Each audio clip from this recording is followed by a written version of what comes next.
حجت الاسلام مولانا تقی رضا عابدی کی قیادت میں حیدرآباد کے پرانے شہر میں یوم القدس منایا گیا، جس میں آزادی، بیت المقدس اور فلسطین عوام کے ساتھ اظہار یکجہتی کے طور پر منایا گیا۔ پرانی حویلی سے اس ضمن میں ایک ریلی منظم کی گئی جو دارالشفا پر اختتام کو پہنچی، جس میں مختلف شعبہ حیات سے تعلق رکھنے والے اہم شخصیتوں، خواتین کی بڑی تعداد نے شرکت کرتے ہوئے اسرائیل کے خلاف اپنے شدید جذبات کا اظہار کیا۔ مولانا تقی رضا عابدی نے کہا کہ آج ہم دوبارہ دنیا کو یاد دلانا چاہتے ہیں کہ فلسطین مقامی مسلمانوں کا ملک ہے، جبکہ صہیونی دہشت گرد سن 1948 سے فلسطین پر قبضہ کیے ہوئے ہیں اور اس کے ساتھ مسلمانوں کا قبلہ اول جیسے مسجد اقصی کے نام سے پہچانا جاتا ہے، آج بھی صہیونی قابضین میں ہے۔ فلسطینیوں کی نسل کشی، ان کے گھروں کا مسمار کرنا اور وہاں کے باشندوں کو غیر قانونی طور پر حراست میں لے لینا صہیونیوں کی جانب سے روزانہ کا شیوا ہو چکا ہے۔ غزہ پر پے در پے بمباری کرنا اور وہاں کی عوام میں دہشت ایجاد کرنا صہیونی حکمرانی کا مشغلہ بن چکی ہے، جبکہ پوری دنیا میں خصوصاً عرب ممالک اور انسانی حقوق کے ادارے خاموش ہیں اور اس ظلم و بربریت کا تماشا دیکھ رہی ہے۔ اسرائیل ایک واحد خود ساختہ ملک ہے جس نے اقوام متحدہ کے متعدد قراردادوں کی خلاف ورزی کی ہے، جبکہ یہ اقوام متحدہ اس کے ظلم و ستم کی پشت پناہی کرتی رہی ہوئی نظر آ رہی ہے۔ شیطان بزرگ امریکہ کی فلسطین کی الگ ریاست کی تشکیل کی طرف سے کاوشیں اس کی شیطانیت اور سازشوں کی پردہ فاش کرتی ہیں۔ امریکہ کی سازشوں اور شیطانیت کا دائرہ آج تمام اسلام ممالک کو گھیرے میں لیے ہوئے ہیں، جس میں سر فہرست شام، عراق، لبنان اور یمن ہے۔ آج ہم دنیا کے آزاد فکر کے رہنے والے افراد سے درخواست کرتے ہیں کہ اپنی بیداری کا مظاہرہ کرتے ہوئے متحد ہو کر دشمن کی سازشوں کو ناکارہ بنائیں اور فلسطین کی آزادی کے لیے ہر ممکنہ اقدام سے گریز نہ کریں، جس سے صہیونی طاقتیں نابود ہو جائے گی۔ سرزمین پر مظلوم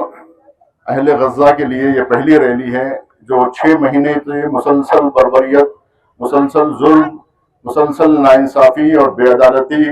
اور قتل عام کا جو سلسلہ جاری ہے، اس پر یہ جمعۃ الوداع کو جو 45 سال سے مسلسل دنیا کے مختلف گوش و کنار میں ہر سال جمعۃ الوداع کو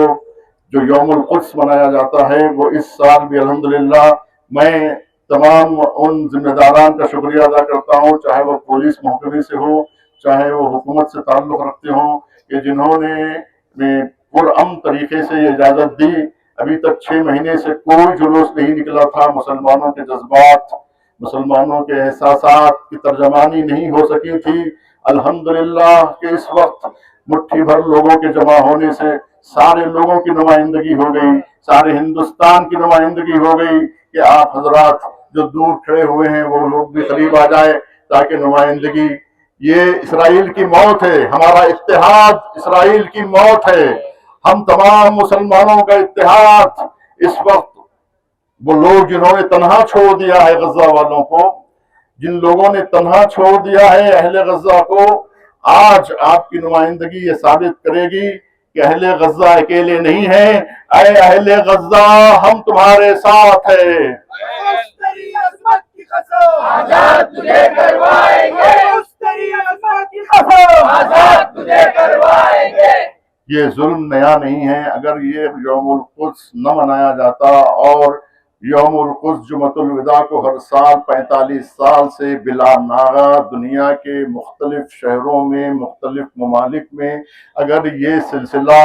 ختم ہو جاتا تو آج مسلمانوں کو یہ بھی پتہ نہ ہوتا کہ فلسطین بھی کوئی ملک تھا، فلسطین بھی ہماری سرزمین تھی، اور یوم القدس اور بیت المقدس بھی ہمارے لیے ایک مقدس سرزمین تھی۔ لوگ بھول چکے ہوتے، ابھی تک فراموش کر چکے ہوتے۔ جو لوگ مسلسل اس یوم القدس کی ریلی میں شریک ہوتے ہیں، میں سب کا شکریہ ادا کرتا ہوں، اور ان تمام خواتین کا جو اس چلچلاتی ہوئی دھوپ میں معصوم بچوں کے ساتھ جو یہاں حاضر ہوئی ہیں، وہ اجر ان کا فاطمہ زہرا سلام اللہ علیہا یوم محشر دیں گی کہ یہی حق و باطل کی تمیز ہے۔ یوم القدس در حقیقت ایمان والوں کی اور بے ایمانوں کی کسوٹی ہے۔